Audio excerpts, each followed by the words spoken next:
Una niña permanecía de pie al borde de la pista de baile con unos zapatos viejos y gastados, mientras un niño tras otro se negaba a bailar con ella. Seguía sonriendo, fingiendo que no le dolía, hasta que un hombre poderoso cruzó el salón, le tendió la mano y, con un gesto silencioso, cambió aquella noche para siempre. Antes de continuar, cuéntanos desde dónde estás viendo esta historia. Nos llena el corazón poder compartir estos momentos con personas de distintas partes del mundo.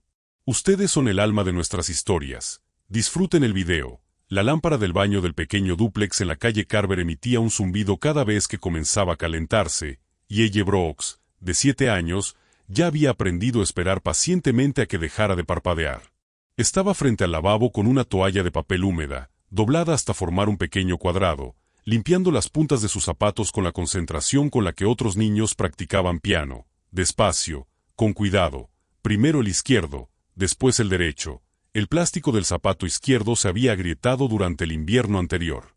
Una línea delgada y pálida recorría la punta como una cicatriz, y por más que ella la frotara, jamás desaparecía. Sin embargo, si movía la toalla en círculos lentos, la superficie lograba reflejar un poco la luz. Eso ya era algo. Los zapatos habían sido blancos alguna vez. Ahora tenían el color de un té demasiado aguado. Ella los colocó junto a la puerta del baño, con los talones perfectamente alineados, como los zapatos que aparecían ordenados en las fotografías de las casas bonitas de las revistas que hojeaba en el consultorio del dentista. Después regresó frente al espejo y alisó con ambas manos la cintura de su vestido. Era un vestido verde comprado en una tienda de segunda mano administrada por una iglesia en Rockville. El dobladillo quedaba un poco más largo de un lado. Ella ya lo había revisado 4 veces. Volvió a revisarlo. Los niños de la primaria Maple Grove notaban absolutamente todo. Ella lo sabía de la misma manera en que sabía que la lámpara del baño zumbaba al encenderse. No era una opinión. Era simplemente una regla del mundo. Y las reglas del mundo debían aprenderse, anticiparse y manejarse con cuidado. Aquella noche se celebraría el baile familiar de la escuela. El volante llevaba 2 semanas pegado en el refrigerador, sostenido por un imán con forma de fresa. Ella lo había leído tantas veces que podía recitarlo de memoria. Viernes, 6 de la tarde. Gimnasio de la escuela. Toda la familia es bienvenida. Habrá refrigerios. Toda la familia es bienvenida. Desde el pasillo, la voz de su tía atravesó la delgada pared como una corriente baja y cortante. Vanessa Dunn estaba hablando por teléfono otra vez, y ella reconoció enseguida el tono.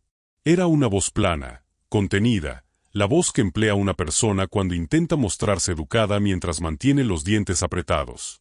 Entiendo que el formulario ya venció, decía Vanessa. Lo que estoy tratando de explicarles es que yo trabajo. No tengo tiempo para pasarme el día llenando comprobantes de ingresos como si tuviera que solicitar permiso para seguir cuidando a mi propia sobrina. Hubo una pausa. El piso de madera crujió mientras Vanessa caminaba de un lado a otro. Una visita domiciliaria. ¿Una visita a la casa para qué? Ustedes no tienen derecho a tratarme como si fuera una irresponsable después de todo lo que he hecho. Otra pausa. Yo la recibí. Nadie más quiso hacerse cargo. Anoten eso en su expediente. Ella permaneció inmóvil en la puerta del baño, con una mano apoyada sobre el marco. No comprendía todas las palabras, pero comprendía la forma que adoptaban. Cada mes llegaba un cheque. Aquel cheque tenía algo que ver con ella. Últimamente, el cheque parecía venir atado a condiciones, y esas condiciones enfurecían a su tía. Ella había hecho el tipo de cálculo que hacen los niños sin utilizar números. Ella costaba dinero, ella provocaba papeleo, ella era la razón por la cual una persona desconocida quería entrar a revisar la casa. Su madre llevaba 2 años ausente. A veces ella intentaba recordar el sonido exacto de su voz, pero descubría que en realidad estaba recordando una grabación. El antiguo mensaje que había quedado guardado en un teléfono viejo. Ese temor también se lo guardaba para sí misma. Se guardaba casi todo. Era más fácil para todos. La llamada terminó con un golpe que no llegó a ser exactamente un teléfono azotado contra la mesa, aunque claramente había querido serlo. Vanessa apareció en el pasillo mientras se ponía el abrigo. Ya llevaba las llaves apretadas en el puño. ¿Estás lista o vamos a tardarnos toda la noche? Estoy lista. Entonces deja de perder el tiempo. Y no toques las paredes. Acabo de limpiarlas. Los ojos de Vanessa recorrieron el vestido verde sin detenerse realmente en él. Ponte los zapatos. De verdad, ella, consigues que todo sea más difícil de lo necesario. Ella no discutió. Discutir siempre tenía un precio, y ella había aprendido a gastar con mucho cuidado. Se sentó en el piso junto a la puerta y se puso los zapatos que había pulido con una toalla de papel. Antes de levantarse, presionó el pulgar contra la costura del zapato izquierdo, con la fuerza suficiente para sentir el hilo bajo la piel, y susurró unas palabras apenas audibles. Solo tienes que soportarlo. Era un pequeño ritual, tan privado como una oración. La costura bajo su pulgar. Las palabras dentro de su boca. Nadie se lo había enseñado. Hay cosas que un niño aprende a construir completamente solo en el espacio donde debería haber existido consuelo. El gimnasio de Maple Grove había sido transformado como suelen transformarse los gimnasios de los pueblos pequeños, con mucho cariño y muy poco presupuesto. Guirnaldas de papel crepé colgaban entre las canastas de baloncesto. Estrellas de cartulina pendían de hilos de pesca. Sobre varias mesas plegables había albóndigas calientes en ollas eléctricas, 2 sabores diferentes de ponche y galletas compradas en el supermercado, acomodadas sobre servilletas de papel para que parecieran caseras. Un padre voluntario controlaba la música desde una computadora portátil más vieja que la mayoría de los estudiantes. Todo el lugar olía a cera para pisos y canela. Las familias entraban sacudiéndose el frío de las botas. Padres con camisas de franela, madres cargando guisados, abuelos saludándose por su nombre desde un extremo al otro del salón. Porque en un pueblo como Arlo Springs, Indiana, todos se conocían desde hacía 30 años. El ambiente era cálido, común, era el tipo de noche que todo el gimnasio habría olvidado para el lunes. Ella cruzó la puerta con el cuerpo ya preparado para resistir. Los hombros cerrados, el cuello encogido, como una persona que camina directamente contra el viento. Vanessa se apartó hacia el grupo de adultos incluso antes de terminar de abrirse el abrigo. La puerta del gimnasio se cerró detrás de ellas. Ella no había avanzado ni 10 pasos cuando una niña junto a la mesa del ponche se inclinó hacia su amiga y susurró demasiado fuerte, como suelen hacerlo los niños cuando una parte de ellos desea que los escuchen. ¿Por qué se pondría esos zapatos para venir aquí? El pulgar de ella buscó la costura casi por instinto. Y en aquel instante sintió que toda la noche se inclinaba en su contra. El baile transcurrió como transcurren los bailes de los pueblos pequeños, a través de cientos de momentos ordinarios que habrían resultado dulces desde cualquier lugar del gimnasio, excepto desde el lugar donde estaba ella Brooks. Los padres levantaban sus teléfonos para grabar a sus hijos. El voluntario de la computadora aceptaba peticiones escritas en tarjetas. Un niño de preescolar con corbata de broche se quedó dormido sobre el hombro de su madre antes de las 7. La señora Harper, la maestra de ella, caminaba entre la multitud, organizando juegos en pareja, juntando a niños tímidos con niños amables, haciendo durante toda la noche esos cálculos silenciosos que realizan los buenos maestros sin que nadie llegue a notarlo. Vanessa Dunn había cumplido exactamente con lo que se esperaba de ella. Había registrado a ella en la mesa plegable de la entrada. Había dicho las frases correctas a las madres correctas. ¡Qué rápido crecen! ¡Qué bonito quedó el gimnasio!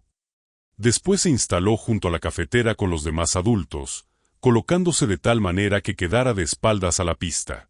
No era un accidente de posición, era un mensaje, y ella podía leerlo desde 12 metros de distancia. Pase lo que pase allá, no vengas a traerlo hasta aquí. Así que ella permaneció al borde de la pista y se dedicó al trabajo más difícil que puede tener un niño, esforzarse por no necesitar absolutamente nada. Observó a las otras niñas tomarse de las manos y girar. Mantuvo en el rostro una sonrisa pequeña y cuidadosamente construida. Una sonrisa destinada a decir, estoy perfectamente bien aquí, por si alguien llegaba a mirarla. Casi nadie lo hizo. Entonces la señora Harper anunció un baile por parejas, y el salón se organizó con la rapidez con la que se organizan los salones. Los niños buscaron a sus primos, a sus mejores amigos, a sus padres. Un niño llamado Tyler miró a ella durante un segundo entero. Después cruzó el gimnasio para invitar a otra persona.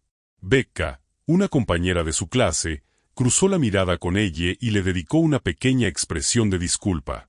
Una mirada que lo entendía todo, no arriesgaba nada y, finalmente, eligió la mano de otra amiga. Otra niña miró los zapatos de ella, después su rostro y finalmente apartó los ojos, todo en un solo movimiento suave. Como una puerta que se cierra sin hacer ruido.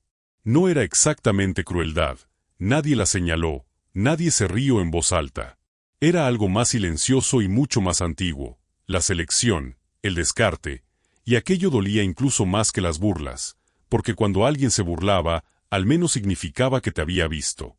Esto significaba que ni siquiera valías el esfuerzo.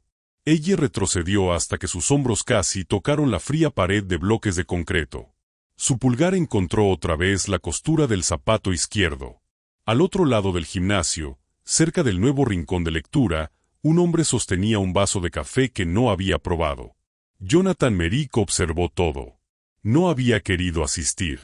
El director lo había invitado porque su fundación había financiado el nuevo espacio de lectura, y existe cierto tipo de hombre que se obliga a acudir precisamente a los lugares que le resultan incómodos.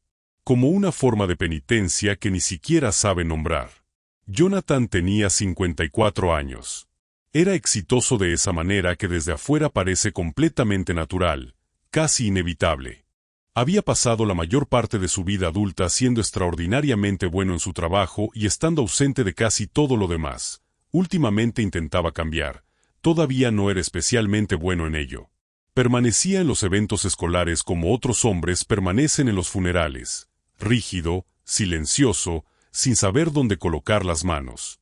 Notó a la niña del vestido verde de la manera en que uno nota algo situado en el borde de una habitación. Primero de forma gradual, después, de golpe, al principio solo percibió su inmovilidad. Los niños se mueven, corren, giran, tropiezan, tocan cosas. Aquella niña se había plantado junto a la pared como un poste y se esforzaba demasiado por convertirse en parte del mobiliario. Después comenzó el baile por parejas. Jonathan vio a un niño mirarla y alejarse, luego a otro, después a un tercero. Sintió la vergüenza particular de un adulto que presencia algo que los adultos deberían impedir. Pero fue el gesto de la niña lo que lo dejó inmóvil. Ella inclinó un poco el cuerpo, presionó el pulgar contra la costura de su zapato gastado y movió los labios alrededor de una pequeña frase privada. Después se enderezó y volvió a colocarse su rostro valiente. El vaso de café se inclinó en la mano de Jonathan sin que él lo notara. Su sobrina Katie solía hacer eso años atrás, en un hospital de Indianápolis. Tenía 8 años y la cabeza desnuda como la de un pajarito recién nacido. Antes de que entraran las enfermeras, presionaba el pulgar contra el borde de su manta y se susurraba algo. Jonathan lo había visto exactamente 2 veces. Porque durante los 11 meses de tratamiento solo la había visitado 4. En aquel tiempo estaba construyendo algo importante. Siempre había algo importante. Mandaba dinero, mandaba equipos. En una ocasión envió una jirafa de peluche absurda, más alta que la propia Katie, y se convenció de que aquello también significaba estar presente. Katie murió en primavera. Su hermana nunca le dirigió una sola palabra de reproche. Y de alguna manera, eso había sido peor. Jonathan no había pensado en el pulgar y el susurro durante años. O, mejor dicho, había pensado en ellos casi constantemente, de esa manera en la que un hombre piensa en algo esforzándose por pensar alrededor de ello. Y ahora el gesto estaba vivo otra vez. En un gimnasio escolar de Arlo Springs. En una niña pequeña con zapatos agrietados a la que 3 compañeros acababan de rechazar uno tras otro. Jonathan no conocía su nombre. No conocía su historia. Solo sabía, con una certeza que no necesitaba pasar por la razón, que estaba contemplando a una niña de pie dentro de una herida que él reconocía. Y que la última vez que había reconocido aquella herida, había mirado hacia otro lado. En ese momento, a la mitad de la canción, la vieja computadora portátil se congeló. El alegre vals se interrumpió de golpe y el gimnasio quedó sumergido en un silencio crudo y antinatural. Ella se giró hacia la pared. Al hacerlo, el borde desprendido de su zapatilla de plástico rozó el suelo y produjo un delgado sonido de raspadura. Fue un ruido pequeño. Pero en aquel silencio, todos los que estaban a 6 metros pudieron escucharlo. Jonathan observó cómo los hombros de ella se doblaban hacia adentro y comprendió algo con una claridad repentina y terrible. No es un zapato lo que se está rompiendo. Es una niña tratando de no romperse con él. El padre voluntario seguía luchando con la computadora, murmurándole como los hombres murmuran frente a una podadora que se niega a encender. El gimnasio se llenó del roce desordenado de los pies de una multitud que esperaba el regreso de la música. Los niños comenzaron a desplazarse hacia la mesa de galletas. El abuelo de alguien contó un chiste que provocó una gran carcajada cerca de la cafetera. Jonathan dejó su café intacto sobre el borde del rincón de lectura. No pensó en lo que iba a hacer como un hombre piensa una decisión. Más tarde no conseguiría reconstruir el momento. Su cuerpo simplemente comenzó a cruzar el gimnasio, y su mente tuvo que alcanzarlo. Notó que algunas cabezas se giraban. En un pueblo como Arlo Springs, ver a Jonathan Merrick atravesando un gimnasio era un pequeño acontecimiento. También vio que ella tenía la espalda medio vuelta hacia el salón, los hombros encogidos, estudiando la pared de concreto como si esperara que se abriera para dejarle escapar. Se detuvo a una distancia respetuosa. Después se agachó, apoyando una rodilla, hasta quedar a la altura de sus ojos. De cerca, ella parecía todavía más pequeña. El vestido verde había sido planchado con enorme cuidado. Los zapatos habían sido limpiados a mano. Jonathan podía distinguir las leves marcas dejadas por la toalla húmeda. ¿Bailarías conmigo?, preguntó con suavidad, no añadió nada más. Ella se giró. Su primera expresión no fue de alivio, fue de sospecha, rápida, entrenada. Sus ojos pasaron por encima del hombro del hombre y recorrieron el salón, buscando la trampa. Buscando a la persona que lo había enviado. Buscando a quien estuviera esperando el momento para reírse. Los niños que han sido administrados en vez de amados aprenden a revisar primero la habitación y solo después su propio corazón. No encontró a nadie riéndose. Solo a un hombre alto, con canas en las sienes, agachado frente a ella y esperando. Y él realmente esperó. Eso sería lo que ella recordaría. No llenó el silencio con bromas, insistencias ni con esa alegría brillante y agresiva que utilizan algunos adultos cuando desean terminar rápidamente una situación incómoda. La dejó observarlo todo el tiempo que necesitara. La pausa duró 5 segundos. 6. Una eternidad dentro de un gimnasio. Jonathan permaneció inmóvil y le permitió decidir. Está bien, dijo ella. Apenas fue una palabra. En ese preciso momento, la computadora decidió rendirse y el vals regresó a la mitad de una frase, un poco distorsionado, pero completamente bienvenido. Algunos padres aplaudieron al voluntario. El salón soltó el aire y volvió a ser el mismo. Jonathan extendió la mano con la palma hacia arriba, como lo haría alguien que intenta acercarse a una criatura fácilmente asustadiza. Ella depositó su mano pequeña sobre la de él. Juntos entraron en la pista. No fue como en una película. Jonathan no era un hombre elegante al bailar, y ella apenas le llegaba por encima del cinturón. Durante los primeros compases, solo fueron 2 personas tratando de ponerse de acuerdo sobre dónde colocar los pies. Pero Jonathan siguió el ritmo de ella en vez de imponer el suyo. Cuando ella se tensaba, él disminuía la velocidad. La sostenía con suficiente suavidad para que pudiera apartarse en cualquier momento. Y ella podía sentir aquella libertad. La soltura de la mano. La manera intencional en que él dejaba una puerta abierta. Jonathan no le dijo que se veía bonita.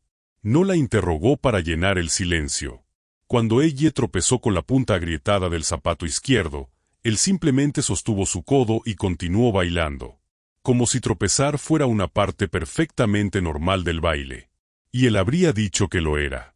Lo que Jonathan le ofreció no tenía todavía un nombre que ella conociera. Estabilidad sin exigencias. Era lo más raro que alguien le había entregado en 2 años. Alrededor de la pista, el salón comenzó a prestar atención de esa manera discreta tan propia del Medio Oeste.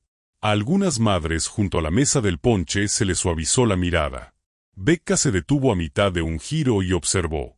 Algo incómodo cruzó su rostro. La primera experiencia de vergüenza de una niña de 8 años que no había necesitado ser provocada por un regaño. La señora Harper estaba junto a las sillas plegables, con los brazos cruzados sin tensión. No observaba el baile. Observaba los hombros de ella, seguían altos, protegidos, incluso mientras la trataban con amabilidad, como si la bondad fuera un piso que pudiera derrumbarse bajo sus pies en cualquier momento. La señora Harper llevaba 19 años enseñando. Sabía lo que significaba que un niño se protegiera de la ternura. Junto a la cafetera, Vanessa Dunn finalmente se había girado. Su rostro realizó todos los gestos correctos, una pequeña sonrisa, una inclinación de cabeza. ¡Qué tierno! Pero sus dedos se habían cerrado con fuerza alrededor del vaso. Durante 2 años había mantenido a ella pequeña, silenciosa e insignificante. Una niña de fondo, fácil de explicar, todavía más fácil de ignorar.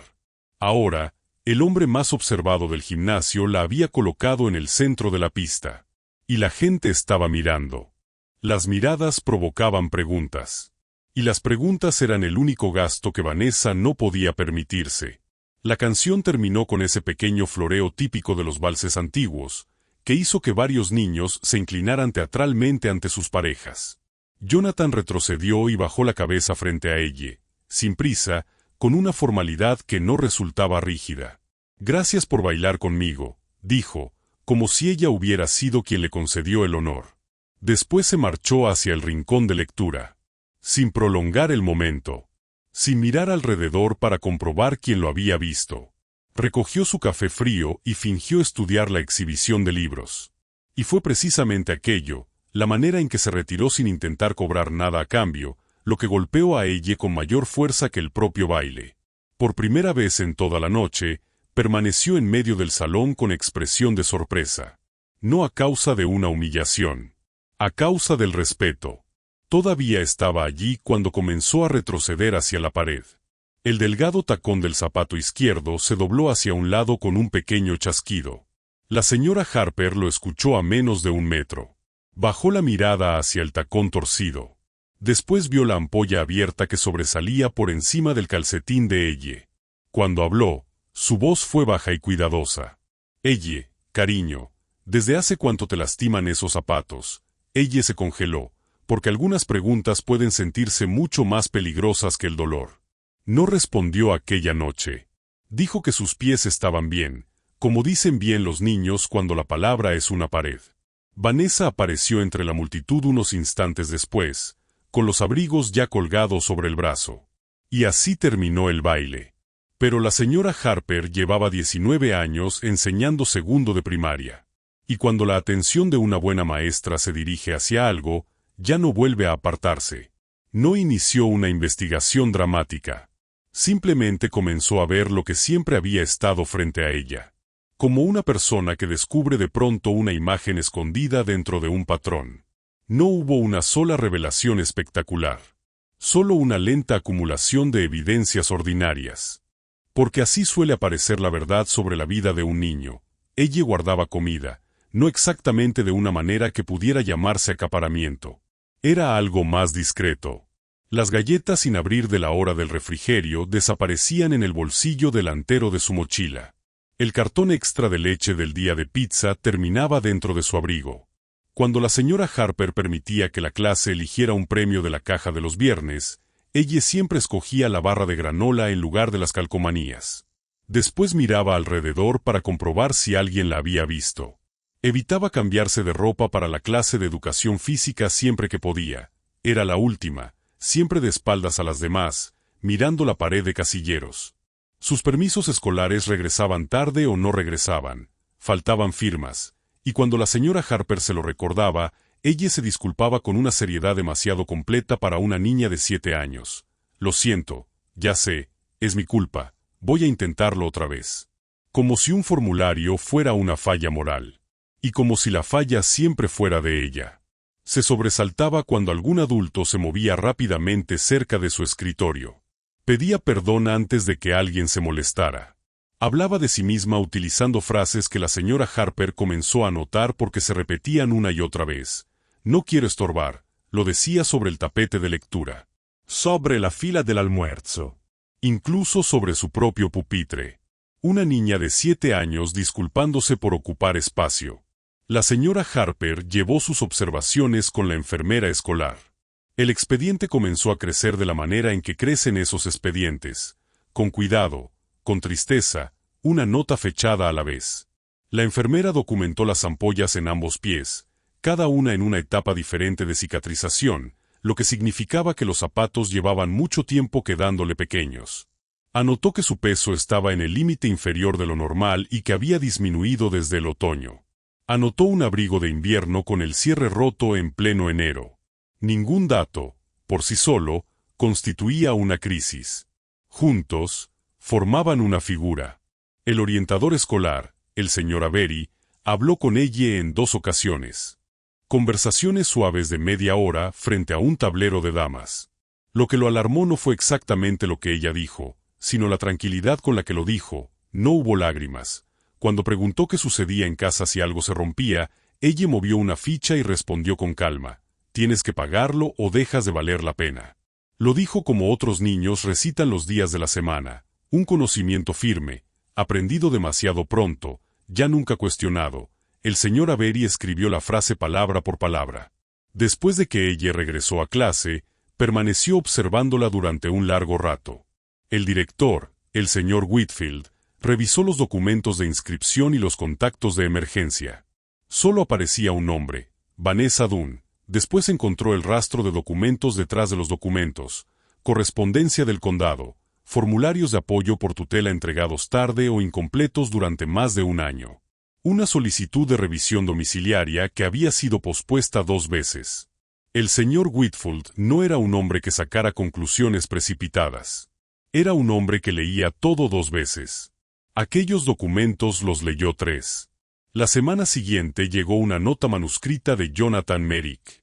Era un breve agradecimiento por la invitación al baile, acompañado de algunos elogios para el rincón de lectura. Al final aparecía una frase que intentaba sonar casual, sin conseguirlo. Había una niña con un vestido verde con la que bailé. No he podido dejar de pensar en ella. Si alguna vez la escuela necesita algo para niños como ella, espero que me llamen primero. El señor Whitfield leyó aquella línea 2 veces. Después llamó a Jonathan. Le agradeció y le dijo únicamente que podría estar desarrollándose una preocupación relacionada con el bienestar de una estudiante, que la escuela estaba obligada a manejarla correctamente. Y correctamente significaba a través de los canales establecidos, no alrededor de ellos. Jonathan ofreció ayudar de 3 maneras distintas durante una sola llamada. El director rechazó las 3 con educación y firmeza. Jonathan, para su propia sorpresa, lo respetó más por ello, aunque lo dejara parado al borde de la situación con las manos en los bolsillos. No estaba acostumbrado a ocupar una posición desde la cual no pudiera hacer nada de inmediato. Lo único que el señor Whitfield le permitió conservar fue una reunión ordinaria que ya aparecía en el calendario, una revisión del programa de alfabetización con la coordinadora de lectura, programada para el viernes siguiente. Jonathan aceptó acudir únicamente por ese motivo. Aunque ambos hombres entendían que el edificio se sentiría diferente para él a partir de ahora.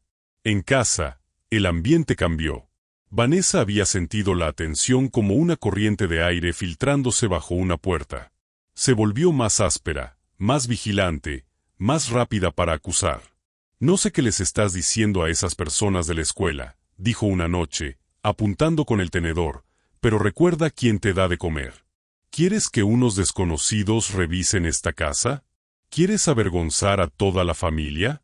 Ella lo absorbió de la misma manera en que absorbía todo, volviéndose más silenciosa, ocupando menos espacio, presionando el pulgar contra la costura del zapato que ya apenas se mantenía unido y repitiendo la única oración que conocía. «Solo tienes que soportarlo». El jueves, el señor Whitfield presentó un reporte formal de preocupación por el bienestar de la niña ante las autoridades del condado. Lo hizo siguiendo cada procedimiento, esperando el ritmo lento y cuidadoso de las instituciones. Al final de la tarde, una trabajadora del condado dejó a Vanessa un mensaje de voz cortés para programar la visita domiciliaria que había pospuesto. El mensaje no incluía ninguna acusación. Pero Vanessa escuchó la parte que verdaderamente importaba.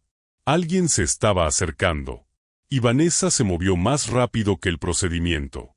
El viernes por la mañana, a mitad de un examen de ortografía, sus tacones golpearon las baldosas del pasillo con pasos duros e irregulares. La puerta de la oficina chocó contra el tope con un golpe seco.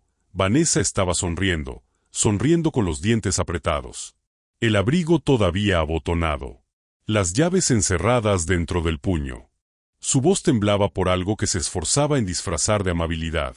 «Hola, vengo a recoger a ella temprano. Tiene una cita médica. No hace falta que recoja sus cosas. Nos vamos ahora mismo». La oficina principal de la primaria Maple Grove había sido construida para guantes extraviados y almuerzos olvidados. No para una situación como aquella. La señora Callahan, la secretaria, levantó la mirada desde su escritorio y observó la sonrisa de Vanessa Dunn. Entonces hizo algo que las secretarias escolares de los pueblos pequeños suelen hacer mejor que muchos sistemas de seguridad. Volvió todo más lento. Una cita médica, por supuesto. Acercó hacia ella el registro de salida con la velocidad de miel fría. Solo necesito revisar el expediente. Este año tenemos nuevas reglas del condado. Ya sabe cómo es esto. Papeleo encima de más papeleo. Mantuvo la voz agradable porque la amabilidad le daba tiempo. Y el tiempo era la única protección disponible hasta que el director llegara a la oficina. Soy su tutora, la he recogido cientos de veces. Claro que sí, solo tomará un momento. No iba a tomar un momento. Y ambas mujeres lo sabían. Detrás del mostrador, fuera del campo de visión de Vanessa, el pie de la señora Callahan encontró el botón que avisaba a la oficina del director. El señor Whitfield apareció con los lentes de lectura todavía puestos. La señora Harper llegó 30 segundos después, llamada por un susurro en el pasillo, con el libro de calificaciones aún en la mano. A través de la amplia ventana interior de la oficina, ella apareció caminando junto al orientador. Vio a su tía detrás del vidrio, y se detuvo. No fue un sobresalto. Un sobresalto es rápido. Esto fue más lento, y mucho peor, una inmovilidad descendió por su cuerpo desde los hombros. Como agua que comienza a congelarse. Sus pies simplemente dejaron de responder. El señor Avery, que caminaba junto a ella, sintió el cambio como una caída repentina de la temperatura. Apoyó una mano contra la pared, sin tocar a ella, solo estabilizando el espacio que la rodeaba. Ningún niño debería quedarse inmóvil de aquella manera al ver a un familiar. Todos los adultos en la oficina lo vieron. Y todos comprendieron lo mismo al mismo tiempo. El salón se reorganizó silenciosamente alrededor de aquella comprensión. «Ahí está», dijo Vanessa con una voz repentinamente alegre. «Ella, cariño, busca tu abrigo. Ya vamos tarde». Ella no se movió. «A veces se pone así», explicó Vanessa al resto de la oficina, cambiando de registro con una facilidad inquietante. Ahora era la tutora cansada e incomprendida. La mujer que trataba de mantener todo unido. Es demasiado emocional. Lleva semanas portándose mal. La verdad, desde aquel baile no sé qué le pasó. Ustedes la ven 6 horas al día. Intenten criarla completamente solas con un solo ingreso. Soltó una pequeña risa vacía. Estoy haciendo todo lo que puedo. Y lo terrible, pensó el señor Whitfield, era que cada una de aquellas frases podía ser cierta. Eso era precisamente lo que las hacía peligrosas. Nada de lo que Vanessa decía sonaba monstruoso. Era el lenguaje cotidiano de miles de tutores agotados. Y encajaba sobre la verdad como una funda perfectamente confeccionada. Más adelante, una puerta de la sala de reuniones se abrió. Jonathan Merrick había pasado la última hora en una junta del programa de lectura, programada 3 semanas antes, cuando su mayor preocupación había sido la altura de los estantes. Escuchó el tono de las voces antes de distinguir las palabras. Salió al pasillo y se detuvo a una distancia prudente. No preguntó nada, pero ella lo vio. Sus ojos lo encontraron por encima del brazo del orientador. Algo se movió en su rostro, no exactamente alivio, reconocimiento, el hombre que había esperado. El hombre que no había querido cobrar nada a cambio. «Ella», dijo la señora Harper. Se agachó cerca de la puerta hasta quedar a su altura. Giró ligeramente el cuerpo para que la niña no tuviera que mirar directamente hacia Vanessa. Usó la misma voz con la que leía cuentos en clase, estable, sin prisa, nadie va a apresurarte. Solo necesito hacerte una pregunta, cariño. Y cualquier respuesta que des estará bien. Dejó que las palabras descansaran un momento.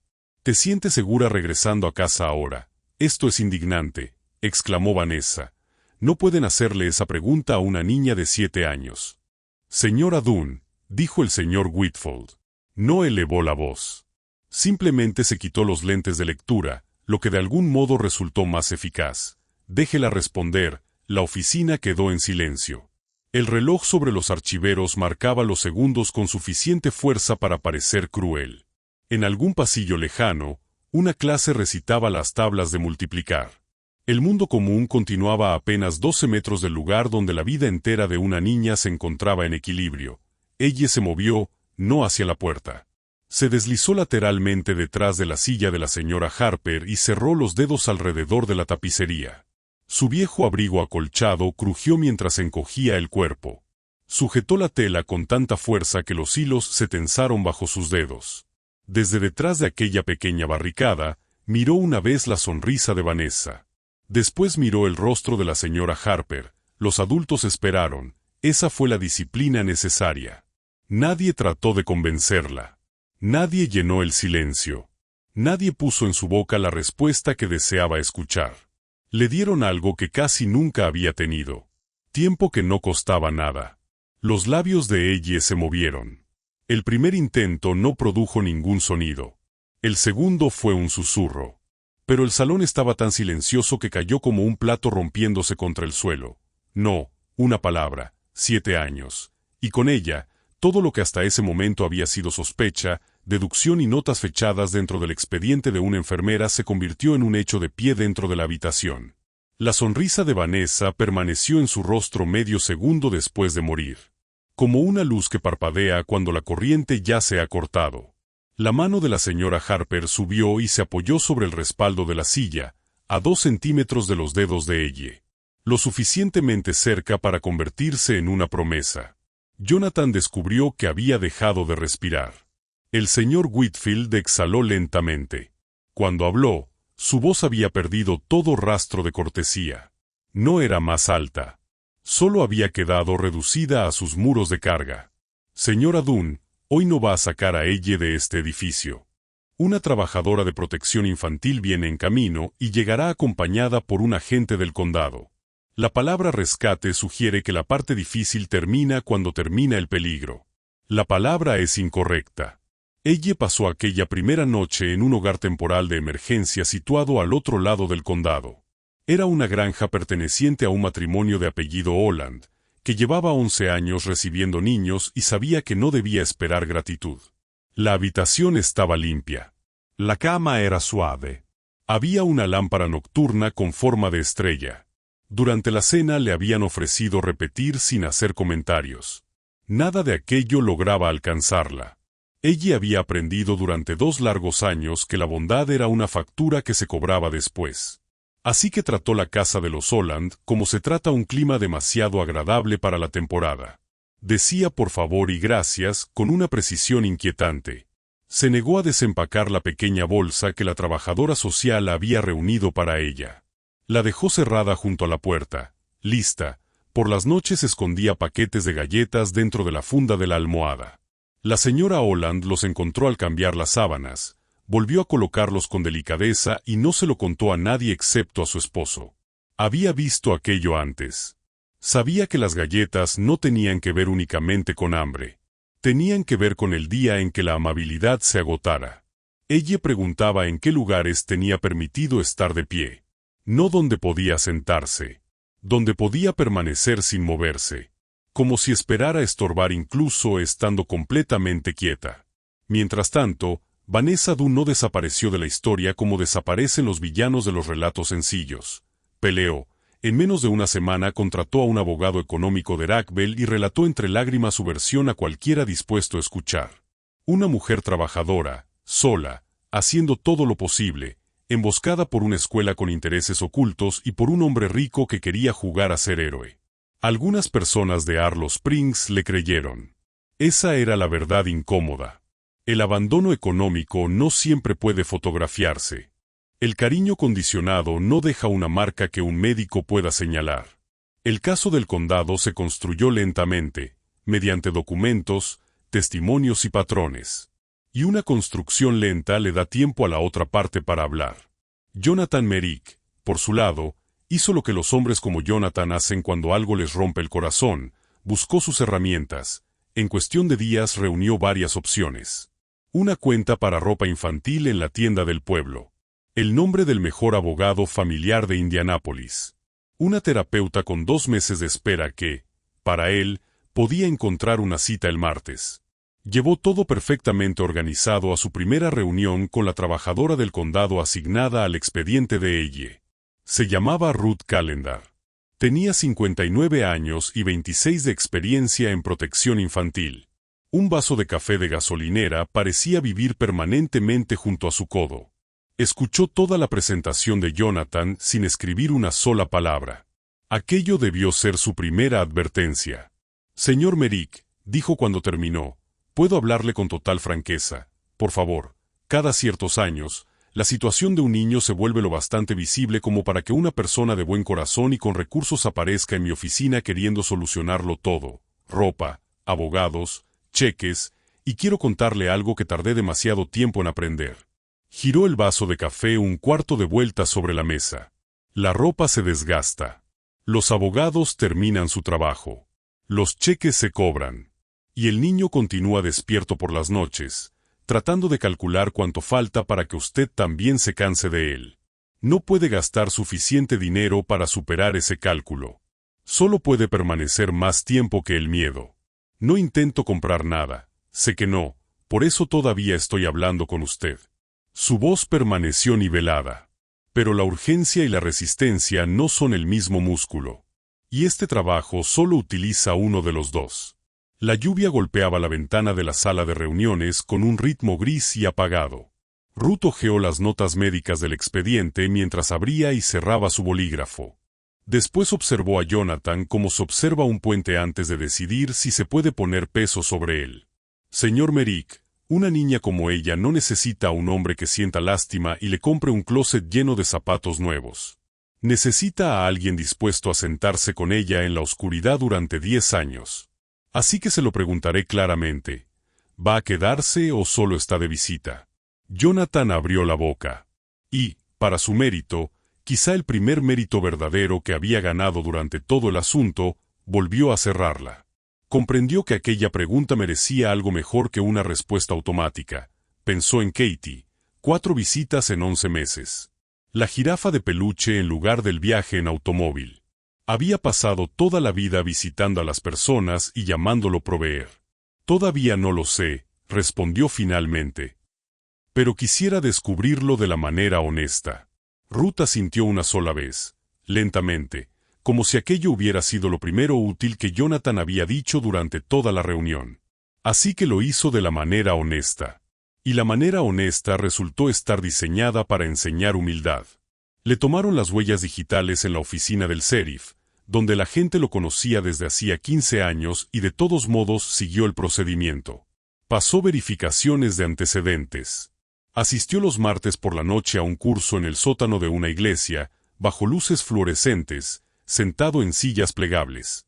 Era la persona de mayor edad en la sala. También era el único que había llegado allí a través de una fundación. Solo se le permitieron visitas aprobadas, supervisadas, programadas. Jonathan, que no había esperado en una fila desde la década de los 90, aprendió a esperar. Y ella no se encariñó con él. Esa fue la parte para la que nadie lo había preparado. Durante las 2 primeras visitas se mostró educada, igual que con los Holland, cuidadosa, como si hablara desde detrás de un vidrio. Podía sentir a los adultos rodeando su futuro, conversando en pasillos, tomando decisiones. Así que se encerró todavía más. Como un caracol que sabe que una mano se aproxima incluso antes de ser tocado. El sistema podía mantener su cuerpo a salvo. No existía un procedimiento para extraer la creencia alojada en una parte más profunda que cualquier argumento. Ella era una factura. Y otra persona comenzaría a cansarse de pagarla.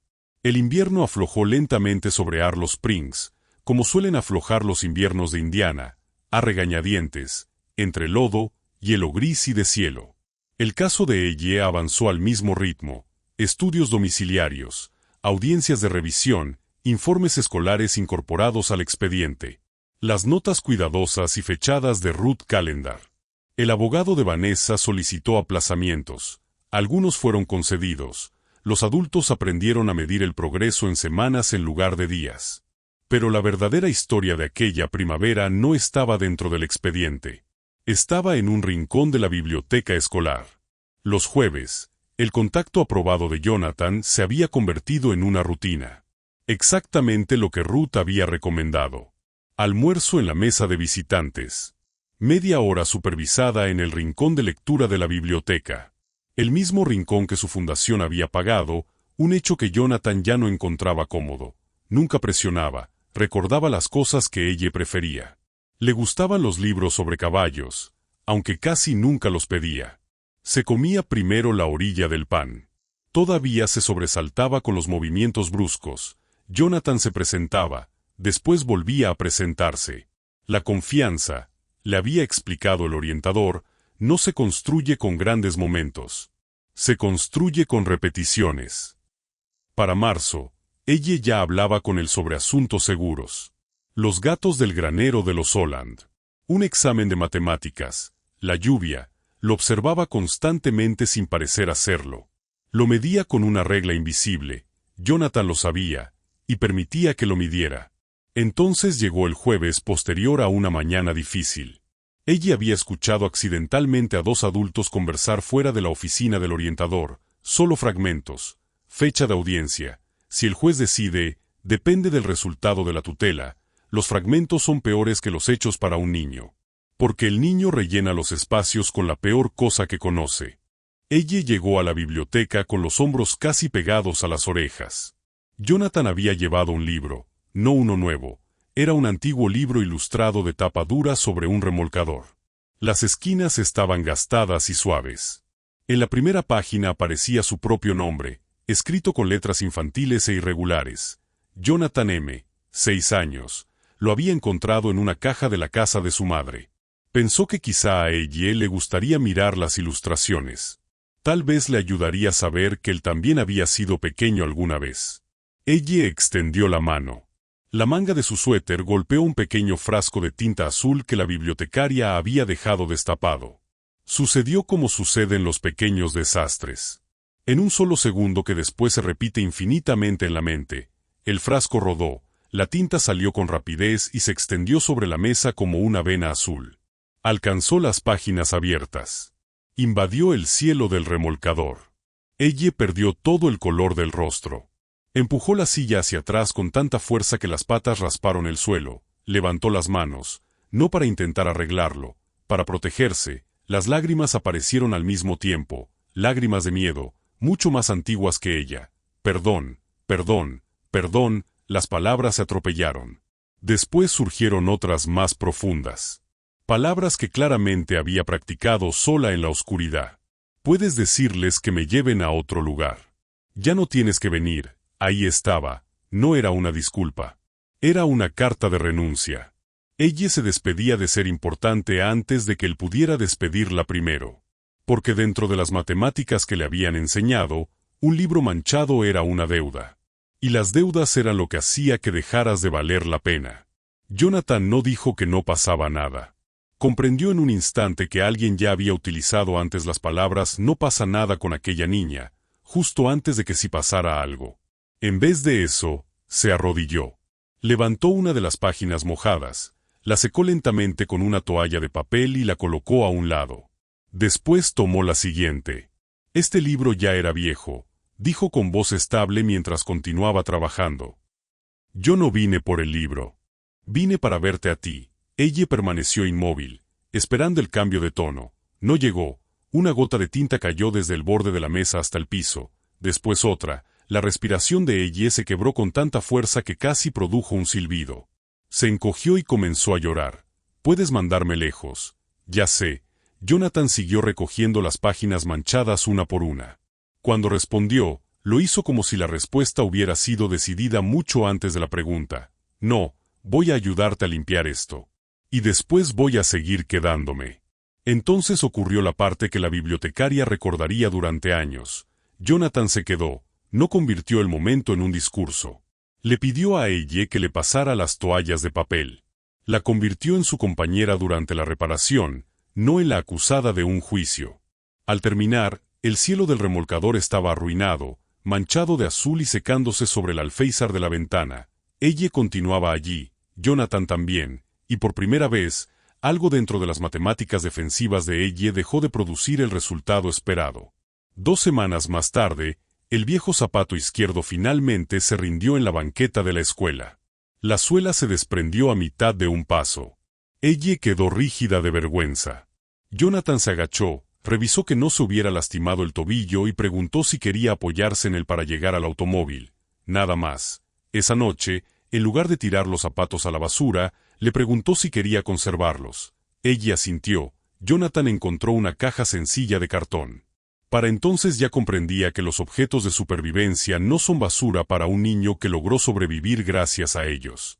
Aquella primavera, la audiencia de permanencia abrió el largo camino legal. El proceso para retirar definitivamente la tutela de Vanessa. La solicitud formal de Jonathan para ser considerado como responsable de ella. Sería lento, no se sentiría heroico. Aún así, lo eligió.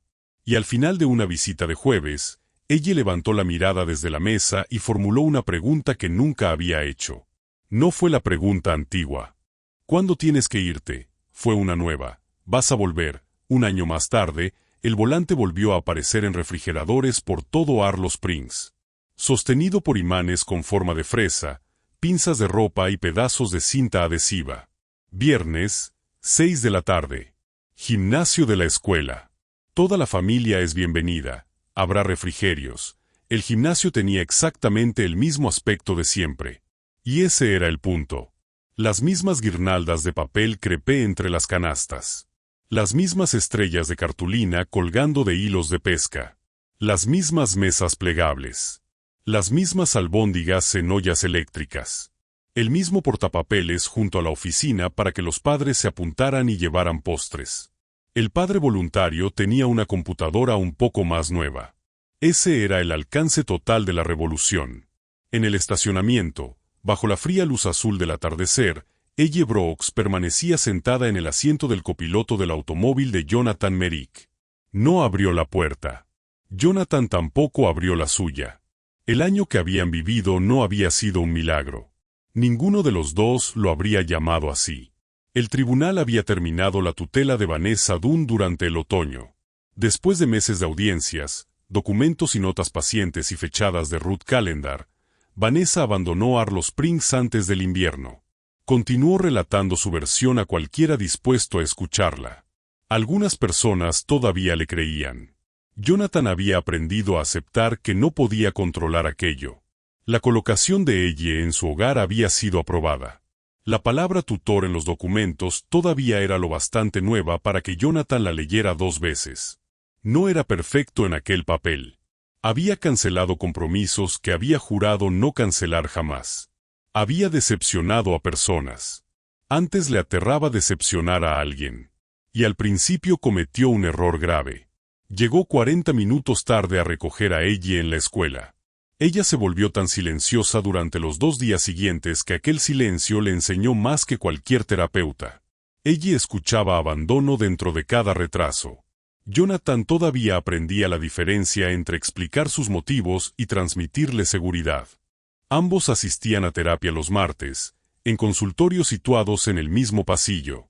Ella decía que de esa manera era justo. Todavía tenía días difíciles. Un cambio repentino de horario podía hacer que su pulgar buscara una costura que ya no existía. De vez en cuando preguntaba, con una voz pequeña y aparentemente casual, si Jonathan realmente hablaba en serio cuando había prometido alguna cosa. El miedo no había desaparecido. Era administrado como se administra un río, con estructura, con atención, con respeto hacia todo lo que podía llegar a ser. «Podemos entrar tarde», dijo Jonathan mirando el parabrisas. «O podemos quedarnos aquí sentados. Las 2 opciones cuentan como haber venido». Ella observó las puertas iluminadas del gimnasio.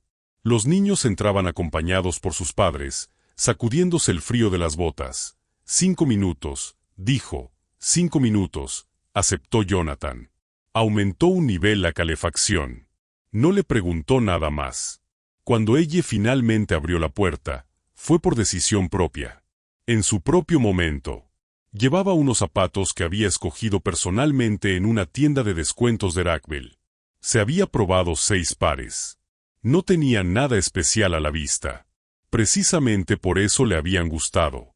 Había caminado por el pasillo con cada par mientras Jonathan esperaba junto a los espejos. Finalmente eligió los que se sentían cómodos, no los que parecían más elegantes. Jonathan había comprendido que aquello también era sanación. Una niña comprando zapatos para sus propios pies. No para los ojos de los demás. Los zapatos antiguos no estaban en un basurero.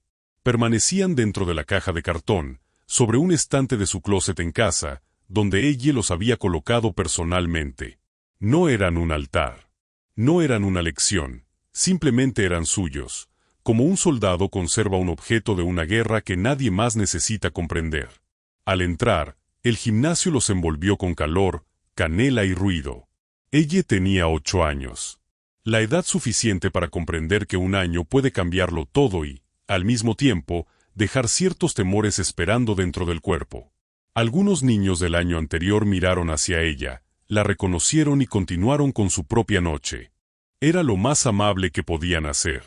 Ella ya no era una historia para ellos. Era una alumna de 3er grado. La señora Harper la vio desde el otro extremo del salón y se acercó. La diferencia estaba en el saludo. No se agachó con cuidado. No estudió suavemente su rostro.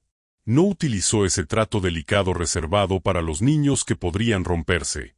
Solo apoyó una mano natural y afectuosa sobre su hombro. Ella Brooks, me contaron que 3er grado tuvo mucha suerte este año.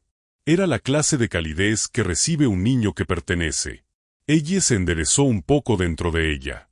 Cuando comenzó la música, el viejo miedo hizo una última aparición honesta. Ella recorrió el salón con la mirada. Las niñas buscaban pareja. Las manos encontraban otras manos. Sus hombros comenzaron a elevarse como antes. Entonces se detuvo, se giró y encontró a Jonathan junto a las mesas plegables. Y en lugar de prepararse para resistir, preguntó, ¿quieres bailar la primera conmigo? Esta vez no era un rescate. Era una petición hecha sin vergüenza. La petición de una niña que confiaba en que recibiría una respuesta. Bailaron la primera canción mal y con felicidad. Cuando terminó, sucedió algo que Jonathan recordaría durante años. Becca y otra niña llamaron a ella desde el centro de la pista. Ella fue con ellas. Las 3 inventaron un baile que consistía principalmente en saltar. Fue torpe, desordenado, completamente ordinario. Jonathan permaneció junto a las albóndigas, con el corazón golpeándole el pecho como el de un hombre que presencia la llegada a la luna. Porque eso era para él, una niña suya, sin nada extraordinario, en medio de la pista.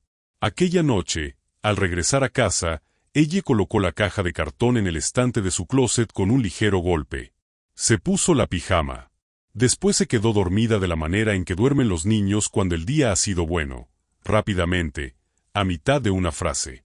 Jonathan pasó frente a su habitación un rato después y se detuvo en el pasillo. La puerta estaba abierta, no completamente, solo unos centímetros, no cerrada, como durante los primeros meses. Tampoco abierta de par en par. Abierta de la manera en que la confianza llega de verdad. Apenas el ancho de una mano. Una franja de luz amarilla caía sobre el piso del pasillo. Jonathan permaneció allí unos instantes. Un hombre que alguna vez había confundido el dinero con la presencia. Observó aquella delgada línea de luz. Después apagó la lámpara del pasillo y dejó la puerta exactamente como ella la había dejado. Hay puertas que no deben cerrarse. Solo tienes que asegurarte de que nunca vuelva a cruzarlas nada que no sea amor. Y aquí dejamos a ella y Jonathan. Con una puerta abierta a apenas unos centímetros. Y una luz encendida en el pasillo. Esta historia es ficticia. Fue escrita con todo el corazón por nuestro pequeño equipo para llevar un poco de calidez a tu día. Pero tú y yo sabemos que existen Ellis reales. Niñas y niños de pie al borde de la pista, esperando que alguien finalmente los vea. Así que cuéntanos en los comentarios qué momento se quedó contigo. ¿Fue el primer baile? ¿O el instante en que ella finalmente susurró que no se sentía segura? Leemos cada uno de sus comentarios. Si esta historia te recordó que estar presente importa mucho más que aparentar, deja tu me gusta y compártela con alguien que necesite escucharla hoy. También puedes suscribirte, porque cada semana tenemos una nueva historia esperando por ti. En tu pantalla encontrarás ahora una lista llena de relatos como este. Adelante, elige el siguiente. Gracias por compartir este tiempo con nosotros, amigo. Sé amable con alguien esta semana. Nos veremos en la próxima historia.